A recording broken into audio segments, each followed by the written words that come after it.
السلام علیکم ورحمۃ اللہ وبرکاتہ۔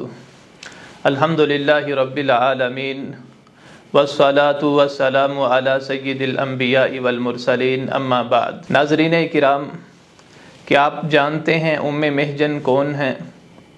وہ عظیم خاتون جنہیں زندگی کے اندر کوئی جانتا تک نہ تھا، لیکن دنیا سے جانے کے بعد رب نے ایسا زندہ جاوید بنایا کہ جب بھی کوئی واعظ یا خطیب مسجد کی صفائی ستھرائی کے حوالے سے بات کرتے ہیں تو ام محجن کا تذکرہ ضرور آتا ہے۔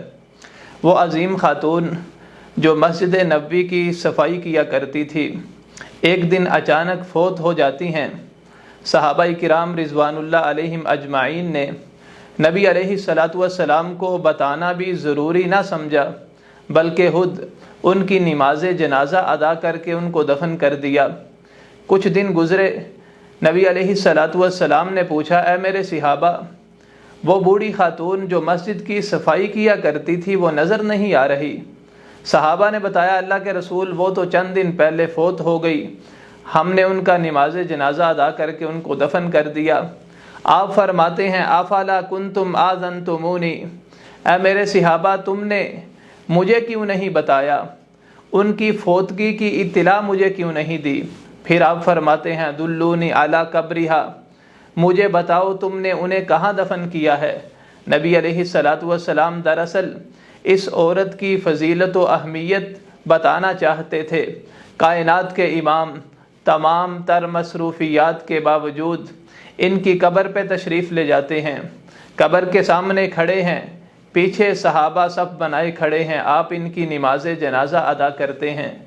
نماز جنازہ ادا کرنے کے بعد آپ نے فرمایا، اے میرے صحابہ، جانتے ہو یہ قبریں اپنے مکینوں کے لیے اندھیری تھی، میری یہاں پہ نماز ادا کرنے کی وجہ سے رب نے ان کو روشن کر دیا۔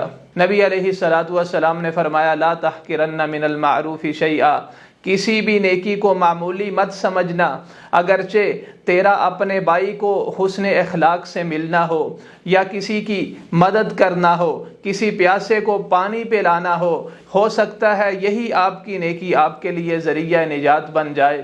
اللہ تعالیٰ سے دعا ہے، اللہ تعالیٰ ہمیں ان چھوٹی چھوٹی نیکیوں کا اہتمام کرنے کی توفیق عطا فرمائے۔